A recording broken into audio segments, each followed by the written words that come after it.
Con esta ronda de entrevistas a binomios presidenciales y también a diputados. Y oigan primero la nota de don Henry Bin.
Bueno, ya hemos escuchado sobre el binomio presidencial don Luis Velázquez, candidato por la presidencia del Partido Unidos, y también tenemos en el estudio a don Arturo Soto, candidato vicepresidencial por el mismo partido. Señores, bienvenidos. Gracias. Buenos días, gracias. De hoy. Bienvenidos a Radio con Criterio, y yo quisiera arrancar así de inmediato, entremos en materia. Luis Velázquez, 3 prioridades fundamentales en un gobierno del Partido Unidos, que ya luego te voy a preguntar, ¿de dónde sale el Partido Unidos? La creación de empleos, las condiciones de más de 1 millón de nuevos empleos. Esto es importantísimo para los jóvenes, para las mujeres, para el área rural. ¿En cuánto tiempo? En los 4 años. Dije la creación de las condiciones para la generación, estando claros que el gobierno no es un generador de empleos. Esa es una prioridad importante. Segundo, hacer cerca de 2.500 kilómetros de carreteras, de autopistas, a través de alianzas público-privadas. Tercero, combatir la seguridad alimentaria y nutricional. Y te podría dar muchos más que están en el plan. El tema de seguridad integral, la gobernabilidad democrática. Vamos por el primero. ¿En qué áreas pueden generarse y qué se necesita para generar 1 millón de empleos en 4 años? Bueno, lo primero es la certeza jurídica, recuperar la confianza del gobierno en general. ¿Pero eso ya hay o no hay? ya hay que... ¿Certeza jurídica en el país? No hay certeza jurídica, Juan Luis. Hoy tenemos una justicia que está capturada, que hay impunidad, hay arbitrariedad por muchos sectores. Tú ves que hay 1.284.000 expedientes en el Ministerio Público que no se han investigado. Vemos un partido del MLP, por ejemplo, como el Codeca, que se apropia 231 millones de quetzales al año de robos de energía, y lo que hacen las cortes es no procesarlos. Ellos deberían de estar presos en lugar de estar compitiendo en esta campaña. Tú ves que hay candidatas que están señalados de muchas cuestiones, de narcotráfico, del crimen organizado, de contrabandistas, de falsificadores, de maras. Por lo menos hay 10 o 12 partidos que están recibiendo financiamiento oscuro de campañas, le pagan a candidatos por participar, otros venden puestos. Entonces, así es como está la situación, Juan. Esa es la falta de certeza jurídica a la que te referís, y pensás que si esa certeza se diera, habría más posibilidades de generar esos empleos. Bueno, el cumplimiento de la ley, por ejemplo, vemos que se han espantado las inversiones. ¿A favor o en contra si fueras presidente de una nueva Comisión Internacional contra la Impunidad para apoyar justamente esa lucha contra la impunidad en Guatemala? Nuestra gran propuesta de nación, los grandes acuerdos de nación para el desarrollo contemplan el punto 7, una guerra frontal en contra de la corrupción, y nuestra ruta es la Organización para la Cooperación y Desarrollo Económico, OCDE, donde tenemos los 4 pilares de la justicia. O sea, no una CICIG, sino... La CICIG le falló a Guatemala, Juan Luis. Tú ves el caso de Perú, hay 5 presidentes, expresidentes que están procesados y no tienen una CICIG. Entonces Perú va adelante de nosotros, y Perú ha seguido la ruta de la Organización para la Cooperación y Desarrollo Económico. Arturo, como vicepresidente, ¿qué aportarías al partido? ¿Qué ejes trabajarías? ¿O qué parcela de gestión te quedaría, si es alguna? Bueno, estaría apoyando al país, estaría apoyando a los guatemaltecos, apoyando al presidente de la República, apoyando al gobierno. Eso para que estemos claros, como coordinador del gobierno, prácticamente, ¿verdad? Entonces, esa sería mi función principal como vicepresidente del país. Y luego poner al servicio de Guatemala y guatemaltecos todo el conocimiento que tengo yo a través de los años. Mi pasada por el Congreso en un momento muy difícil, pero logramos cosas interesantes que podríamos conversar un momentito. Y mi pasado por la Corte Suprema de Justicia, que ahí también estuve en contacto con muchos de los temas que estamos viendo judiciales y los problemas que estamos viendo. Nosotros impulsamos mucho la Escuela de Estudios Judiciales, que se ha abandonado, en mi opinión, y hay que meterle mucha atención y mucho apoyo a la Escuela de Estudios Judiciales. Igualmente estamos proponiendo la creación de una escuela de fiscales, porque eso no existe.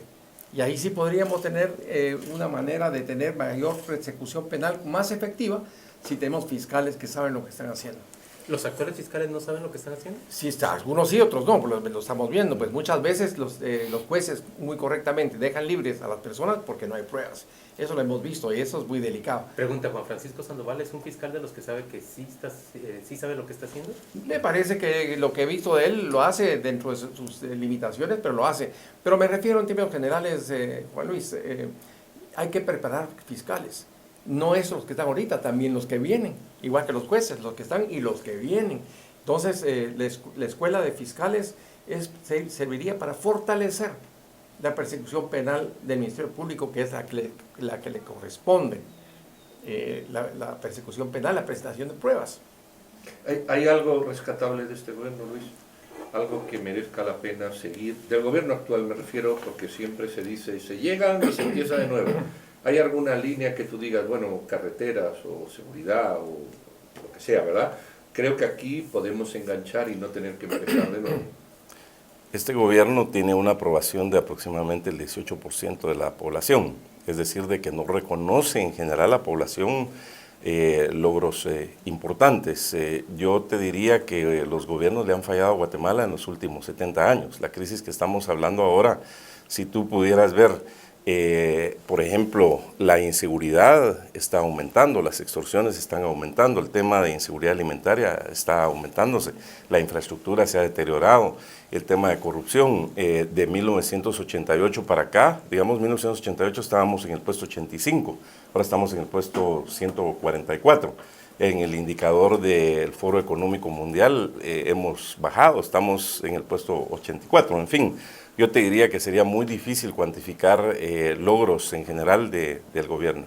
Un usuario en las redes quería plantear una pregunta, pero esta es una conversación que se desarrolla junto con los oyentes con criterio. Él es Luis Domínguez y pregunta, ¿Velázquez financió a Alejos y al partido Todos? ¿Nos puede responder sobre su papel en ese partido? Yo no he sido financista en ningún partido, y una corrección también a la nota que ustedes presentaron. Mi primer minuto de campaña política de participación para un puesto de elección popular es el 18 de marzo de este año. Yo no tuve ninguna relación política del año 2008 al 2012. Llegué por invitación 4 días antes. Lo mismo actualmente, yo no tuve ninguna relación política. A mí me la ofrecieron el 6. Sí los conozco, al igual que conozco a todos los partidos políticos de Guatemala, pero yo no soy financista, no tengo recursos para financiar a partido A o partido B o partido C. Sí los conozco. Muchas gracias. Esta es la respuesta para el oyente Luis Domínguez. Luis, yo quisiera volver al tema que decías. La CICIG le ha fallado a Guatemala, Perú lo ha hecho mucho mejor que Guatemala, y lo que decís es, Perú lleva 5 expresidentes procesados, Guatemala solo lleva 3. Entonces, en términos comparativos, nos van ganando, aunque si tomamos en cuenta a Alfonso Portillo, podemos sumar a 4. En términos generales, lo que nos está diciendo Gustavo Guerra, en Perú, el conflicto se dio también cuando, llegado un nuevo fiscal general, intentó deshacerse de los fiscales que estaban procesando el caso Lavallato, el caso Odebrecht, que es como el caso estrella en aquel país.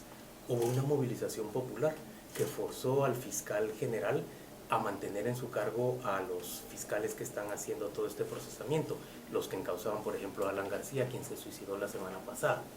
En términos concretos, el problema de la justicia no es realmente esa falta de independencia que se da. El hecho de que quienes tienen impunidad, o más bien quienes tienen poder económico y poder político, se granjean impunidad. Y no era eso justamente lo que se buscaba combatir con una comisión internacional contra la impunidad, que un grupo que no tuviera vínculos de poder político o económico en Guatemala pudiera desarrollar acciones independientes de justicia. ¿No es eso lo que te parece que se logró? La justicia tiene que ser pronta y cumplida. No tiene que tener bandera política, no tiene que tener ideología y no tiene que tener ningún sesgo. Tiene que tener total independencia. Nosotros planteamos el fortalecimiento del Ministerio Público, de los tribunales de justicia, del sistema penitenciario, de la Policía Nacional Civil. Es parte del punto 7 que nosotros tenemos en nuestro plan, que va más allá de un plan de gobierno.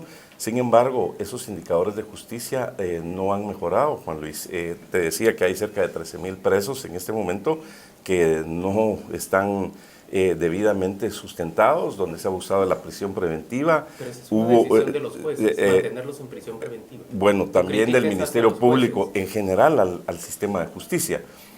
Tú te das cuenta otra vez con el tema cómo es que hayan partidos políticos al día de hoy que con robo del dinero de los guatemaltecos no fueron procesados. Yo preguntaría, ¿qué pasó con el caso de Odebrecht? A mí me gustaría que los medios de comunicación hagan una investigación seria con el caso de Odebrecht. Vemos que otros países han recibido una situación. Aquí hay un caso de $318 millones, que no se nos olvide. Hay carreteras que están paralizadas. ¿Dónde están los procesados? Sí.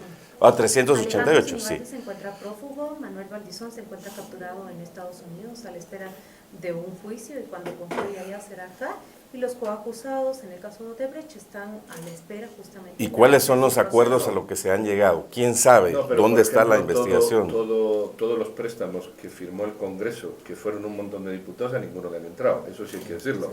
Y hay una manifiesta y clara contrato mal ¿Y cuánto va a resarcir Odebrecht a Guatemala? ¿Cuáles son los acuerdos a los que se llegaron? ¿Quién los aprobó? ¿Bajo qué condiciones? Eso la población necesita una respuesta. ¿Cuál ha sido el papel que ha jugado la PGN en todo esto? Porque la PGN es el tercero Claudia, civilmente al igual que la PGN, todas las instituciones del Estado no han funcionado. La PGN necesita ser mucho más incisivo y decir, bueno, aquí yo como abogado del Estado de Guatemala tengo la responsabilidad. Hay una pregunta para su compañero, el vicepresidenciable Carlos Soto. Arturo.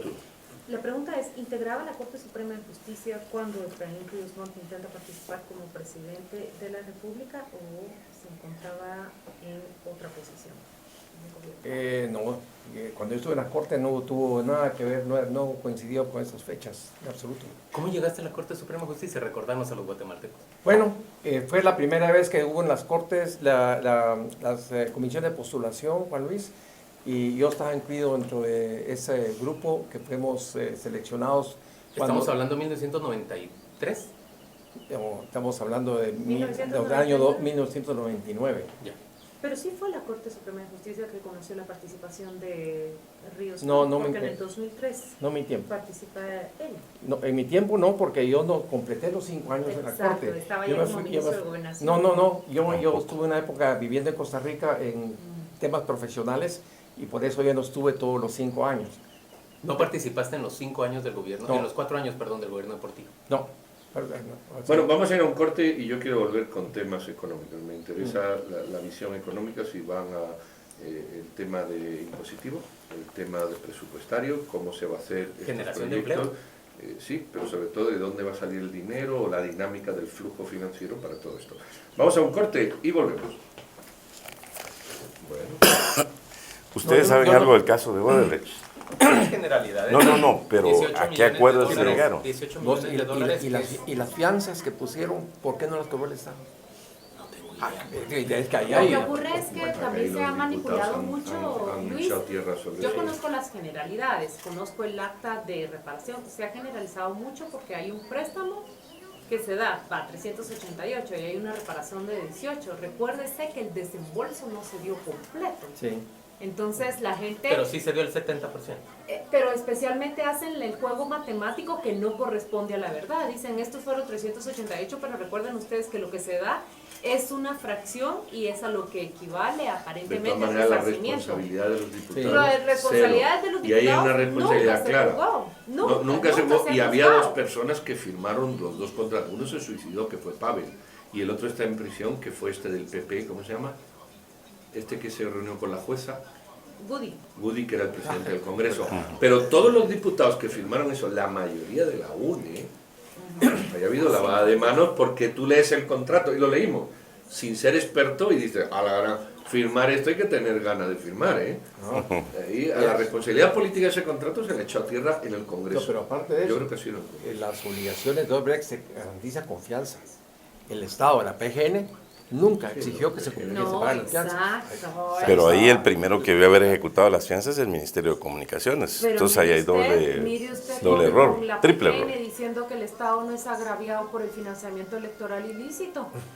¿Qué va a esperar uno? O sea, ahí el tercero Sí. civilmente demandado tiene toda la facultad y la potestad. Disculpe, retomando lo que dice Arturo, muy importante. Falló el Ministerio de Comunicaciones, porque ellos tendrían que ejecutar la fianza. Falló la PGN, falló el Congreso, porque el Congreso debe haber citado a los ministros. Sí. Fue deliberado de parte de este gobierno no perseguir a fondo el tema de Odebrecht porque ellos plantean, ¿no? Con que hagamos solamente una carretera de un carril de un lado para el No. otro. Sí, Le dio así que es. eso. Bueno, pero Eso esa lo fue dijo- la salida. La Eso hicieron lo dijo porque el los ministro, diputados salían. eso lo dijo el ministro de Finanzas. Porque en el Julio fondo lo Héctor. que quieren es entregar una obra público-privada que cobre peaje de 4 Esa es una buena pregunta para Julio Héctor también, Así ¿verdad? así es. Porque, lo que Porque querían habían en realidad- contratos. Sí, y el Estado pierde buena parte de esos 388 millones de dólares y no genera la carretera de 4 carriles, que ahora se va a venir a hacer con una alianza público-privada y ahí va a haber negocio. No importa que haya negocios, es correcto el negocio. Bueno, aquí estamos hablando con los candidatos a la presidencia del Partido Unido. Yo quería, Luis, preguntar el tema financiero. Yo he sido muy crítico con los superintendentes. Aquí hay 60 y tantos, si no 70% de economía informal. Un 10% o un 11%, depende de los años, del Producto Interno Bruto. Gente que dice que el presupuesto no llega, pero no demuestra que lo que hay se gasta bien. ¿Qué idea hay en relación con el presupuesto? ¿Vamos a pagar más los que ya pagamos? ¿Vamos a ampliar la base? ¿Va a haber más dinero para el gobierno o seguimos igual? Cerca del 70% de la población es la que está en la economía informal, desempleada o subempleada. Nuestro plan no contempla subir impuestos, lo que sí contempla es una recaudación efectiva acercar la tecnología para facilitar el pago de impuestos, entrar a una formalización, que el que está en la economía informal realmente perciba cuál es el beneficio de formalizarse. Vamos a regresar a través de pedir la factura. También recordemos que en el gobierno de Otto Pérez se quitó ese tema de un beneficio de la factura, lo tenemos que regresar. Y recordemos que cerca del 40% del presupuesto en total, hablemos de unos 36,000 millones de quetzales, se van en corrupción, en sobreprecios, en pagos de obras que no existen, en pagos de obras que tienen detrimento de la calidad. Eso es un dinero suficiente que da para todos los planes de gobierno y eso conlleva también, dentro de nuestro plan de gobierno, el gobierno electrónico, el gobierno digital, de tal forma que haya una rendición de cuentas de forma permanente, una gestión de indicadores de alto nivel de la gestión por resultados y el tablero de comando para que podamos medir de una forma efectiva día, semana, mes, obra, meta, objetivo. No hay subida de impuestos. No hay subida de impuestos ni vamos a pedir ningún presupuesto adicional porque se puede trabajar suficiente. Ratifico que más o menos el 40% del total del presupuesto se va a una calidad muy baja del gasto, a sobrepago de obras, a pago de obras en detrimento de la calidad, porque de ahí salen coimas, y de la corrupción también. Ustedes, me llama la atención como binomio porque ha hablado sobre Odebrecht oportunamente, preguntando qué reclamó el Estado de Guatemala en torno a ese contrato corrupto y fallido. Yo le pregunto, ¿cuáles son sus posicionamientos respecto de otras concesiones? Por ejemplo, la frecuencia abierta de televisión. ¿Qué piensa el candidato? Estos han sido contratos que no es una opinión, sino han estado en disputa y en revisión dentro de la PGN. ¿Qué piensa usted, por ejemplo, sobre esa concesión? Habría que revisar, Claudia, bajo qué condiciones se dieron. Recordemos que eso hace ya un buen tiempo, fue en la administración del gobierno. Son prórrogas que se dieron, sin embargo, habría que revisar si todo eso fue en ley, pues no habría ningún inconveniente. De hecho, nosotros tenemos previsto dar concesiones en carreteras, en cárceles, a través de las alianzas público-privadas. El gobierno necesita darle un dinamismo a la economía en general, que el Estado de Guatemala avance en la infraestructura y eso solo se puede hacer a través de las concesiones, que sean buenas para Guatemala, que sean buenas para los guatemaltecos. Y eso solo se puede hacer realmente a través de las concesiones, no se puede hacer vía inversión directa del Estado. Eso, Juan Luis, generaría un endeudamiento, generaría más corrupción, más problemas que administrar. Entonces nosotros consideramos que el Estado no tiene capacidad. Necesitamos cerca de 50,000 kilómetros nuevos en carreteras y estamos haciendo aproximadamente 200 kilómetros por año. Eso quiere decir que matemáticamente tendríamos que esperar 250 años para tener la infraestructura que tengamos. Y te doy un ejemplo concreto. La carretera al Atlántico se hacen 20 kilómetros por año y nos faltan 180. O sea que para terminar la carretera de Puerto Barrios necesitamos esperar 9 años. Eso es imposible. Guatemala ya no está para experimentos, no estamos para prueba de error y no estamos para perder el tiempo. Y el tema de Odebrecht. Justamente esa carretera se está haciendo vía contratación privada, directa del gobierno de Taiwán. Ahí hay un híbrido, Juan Luis, que nuestra opinión es que eso hay que meterlo en una alianza público-privada total, darle a 5 o 6 empresas simultáneamente y decir, esta obra tiene que estar terminada máximo en 2 años. En 2 años la ruta completa hacia, la ruta completa hacia el Atlántico. Y eso se puede hacer. ¿Ustedes están de acuerdo con la ley de infraestructura vial que está planteada en este momento en el Congreso y que ya va para segunda lectura? Sí consideramos que esa es una ley que le va a dar una mayor revitalización a toda la infraestructura a nivel nacional. Juan Luis, estamos en el puesto 100 del indicador del Foro Económico Mundial de la medición de aproximadamente 184 países. Nosotros estamos muy desactualizados. ¿Y por qué si yo te regreso, regreso, los diputados no aprueben esa ley de infraestructura vial con la que ustedes están de acuerdo? No puedo opinar por los diputados. Lo que sí puedo opinar por el Congreso de la República es que también le ha fallado a Guatemala. Solo se hacen negocios, ahí hay constructoras, hay gente que está en tema de reputación dudosa. Venden puestos, compran puestos, tráfico de influencias, en fin, la clase política le ha fallado a Guatemala en los últimos 70 años. Arturo, relaciones internacionales, mi opinión es que están muy desgastadas y muy malas. ¿Es rescatable el tema de las relaciones internacionales? ¿Hay algo en alguna dirección de política exterior? En primer lugar, yo creo que sí hay un abandono de la relación internacional del país. No tenemos una claridad de a dónde queremos ir. Y eso se puede rescatar porque tenemos que tener diplomáticos que sepan cuál es el tema que hay que llevar a cabo. Los diplomáticos tienen que tener otras acciones, por ejemplo, ayudar a la marca país, ayudar a localizar mercados para los productos guatemaltecos, atraer inversión. ¿Cuál debe ser nuestra relación con China? Eso es bastante complicado, Claudia, porque hay todo un movimiento internacional sobre el tema de China. ¿Y cuál es el posicionamiento sobre eso? Yo les diría que no se puede ignorar a China. ¿Taiwán o China? Bueno, ese es el tema complicado. No se puede ignorar a China de ninguna manera. Es una potencia, pero hay que tener cuidado con China. China tiene sus propios procedimientos y su política externa que hay que tenerle un poquito de cuidado. Hay que conocerla bien. No conocemos a la China, la verdad. Tenemos que conocerlo bien para poder tomarlo en cuenta. Sí es un país que tenemos que tener en cuenta, es una potencia mundial. ¿Importaciones de China? No, claro, que nos venden todo lo que queramos, bombillas y micrófonos y cualquier cosa nos venden, pero ¿qué le vendemos nosotros a China? Nicaragua, Arturo, ¿cómo debería ser nuestra relación con el régimen de Daniel Ortega? Muy crítico, diría yo, porque es una violación de derechos humanos tremenda, es una violación de la libertad de los nicaragüenses, es muy delicado, y Guatemala ha estado muy callada en ese tema y otros temas, pero es Centroamérica y nosotros tenemos que ponerle mucha atención a Centroamérica. Yo les diría, Pedro, necesitamos diplomáticos de primera, que tengan claro lo que se va a hacer, que tengan claro el planteamiento de Guatemala en el extranjero, que tengan claro el tema de inversión que decía Luis. Para el país necesitamos inversión, y si no nos vendemos bien, no vamos a traer esa inversión. Yo les pregunto a los candidatos que llegan acá, ¿de qué viven? ¿A qué se dedican? Bueno. ¿En dónde radica su patrimonio? Lo pregunto tanto como periodista, pero también como ciudadana. Merecemos saber de qué han vivido, cuánto han devengado, en dónde está el patrimonio de ellos y si van a hacerlo público. No me refiero a la entrega de una declaración patrimonial jurada, sino que el público sepa en dónde está su fortuna. Bueno, ¿y en qué consiste? Empiezo porque tengo el micrófono enfrente de mí. Soy profesional, he sido abogado, a eso me he dedicado toda mi vida. He hecho algunos otros negocios adicionales, pero principalmente yo soy abogado de profesión de muchos años y a eso me dedico.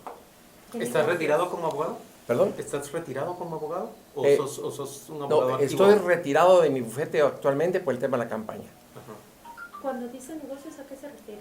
Ha hecho negocios de diferente naturaleza. Un día, Claudia, te puedo contar todas las cosas que ha hecho, ¿No serán atrevidas. de construcción? No son de construcción. ¿De proveeduría del Estado? Nunca. No, jamás. Por decirte, tuve un negocio de reencauche de llantas, para decirte, entre las cosas raras que he hecho en mi vida.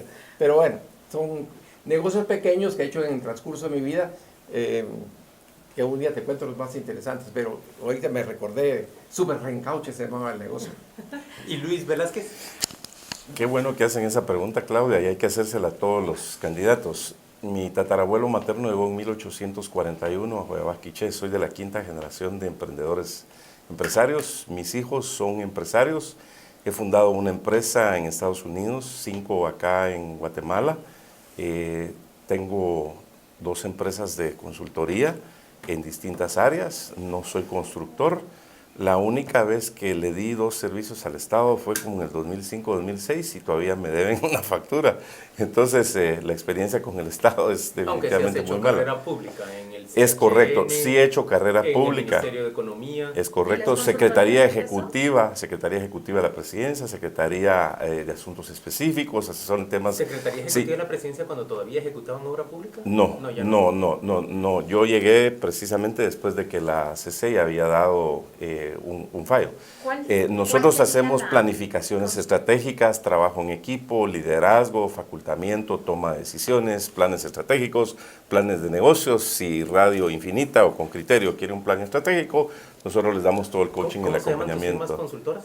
Consultoría Internacional desde hace 25 años. Consultoría Así es, del 1 de agosto de 1993. ¿Quién sería un buen ministro de Gobernación durante el gobierno? Arturo dijo que un 50% de mujeres en el gabinete. ¿Quién sería un ¿Ministra buen de Gobernación? O ministra de Gobernación. Mira, 50 y tantos por ciento, 53% del padrón electoral son mujeres. Y hemos visto y hemos hecho contacto con mujeres muy, muy excelentes. Entonces, pensamos que por lo menos 50% del gabinete deben ser mujeres. Pero menciónanos algún nombre. ¿Quiénes te llaman la atención? No, yo no quisiera mencionar nombres porque hemos platicado con muchas de ellas y me dicen sí, pero todavía no. Tampoco le podemos decir esta persona para este cargo porque eso es un poquito anticipado. Pero sí tenemos una lista de personas, mujeres, con las que hemos ido platicando poco a poco de diferentes temas, en los cuales son ellas verdaderamente expertas. Entonces, es muy importante que las mujeres participen. No es fácil, las mujeres no son fáciles. Nos ha costado mucho convencerlas que tienen que venir a hacer gobierno. Y hay mil maneras de hacerlo, pues cuando no se requiere necesariamente que sea la ministra de Gobernación, hay muchos otros cargos que son indispensables para que este país funcione. Luis, ya estamos en hora, pero en un minuto, ¿por qué hay que votar a Unidos? Porque somos el mejor equipo, porque tenemos experiencia en la administración pública, privada, porque tenemos honradez. Nosotros cumplimos con el artículo 113 de la Constitución, la idoneidad, porque el Partido Unidos es un partido nuevo, no tiene dueños, no tiene colas machucadas, no tenemos ningún centavo de financiamiento oscuro, todo lo hacemos en el marco de la ley. El Partido Unidos nació de cero, no es una compra de una ficha, los fundadores se tardaron 7 u 8 años en hacerlo, se ha sostenido prácticamente con los recursos de los contribuyentes. Nosotros no somos fundadores, nosotros somos invitados. A mí me invitaron 22 partidos adicionales y fuimos muy cuidadosos con Arturo en seleccionar a dónde íbamos a ir para no tener las sorpresas que estamos viendo que están pasando y faltan muchas más que vengan. Hay como 10 o 12 partidos cuestionados. Me interesa tu opinión. ¿Qué pensás de la detención de Mario Estrada en Estados Unidos?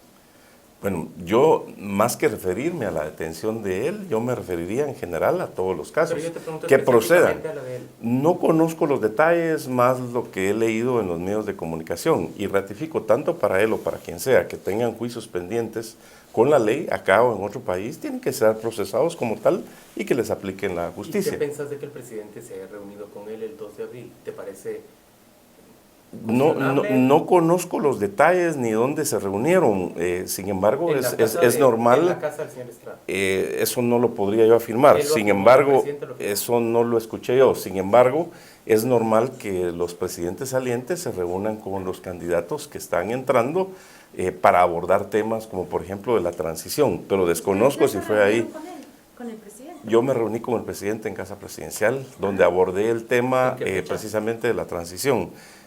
Hace aproximadamente 2 meses o una cuestión así, donde yo prácticamente le pedí, presidente, de ganar nosotros, yo te pediría que al día siguiente de que nosotros ganemos hagamos un proceso de transición. Los problemas de Guatemala son muy difíciles y nosotros necesitamos afrontarlos con la seriedad del caso, con una visión de nación. Luis Velázquez, como reportear en el Ejecutivo, ¿no se cuenta con una agenda que te revele cuáles son las reuniones del presidente a diario? ¿Con quiénes se reúne? ¿Nos puedes contar quién solicitó la reunión? ¿Cuánto tiempo tarda la presidencia en responder? Y luego, ¿cuáles son los temas a tratar y quiénes participan en ellas? Normalmente un presidente tiene una agenda muy ocupada, en mi caso se tardaron 3 semanas y media aproximadamente. Yo solicité la reunión precisamente para abordar temas de transición en dado caso que nosotros ganáramos. Y pedí específicamente que la reunión fuera solamente con el señor presidente, porque estos temas son al más alto nivel y así debe ser. Sin compañía, sin nadie más, solo el binomio presidencial y así el presidente. ¿Los dos participaron? No, solamente yo. Última pregunta para don Arturo Soto. ¿Te parece normal esa reunión del presidente, esa visita del presidente a la finca del señor Estrada? No, yo creo que lo correcto es, como el caso de Luis y la Casa Presidencial, es normal que un presidente se reúna con líderes políticos. Lo que no es normal es que lo vaya a buscar a su propiedad en Jalapa. Eso sí se ve muy, muy mal. Y lo que no es normal es que va a la propiedad de alguien que ha tenido ya a nivel público ese tipo de sindicaciones y señalamientos. No, eso es totalmente anormal, es decir, eso no se ve bien, definitivamente no coincide con un buen criterio. Señores, gracias por acompañarnos. Muy bien, pues muchísimas gracias a don Luis Velázquez y don Arturo Soto, candidatos presidenciales del Partido Unido. Suerte, ánimo y buen martes.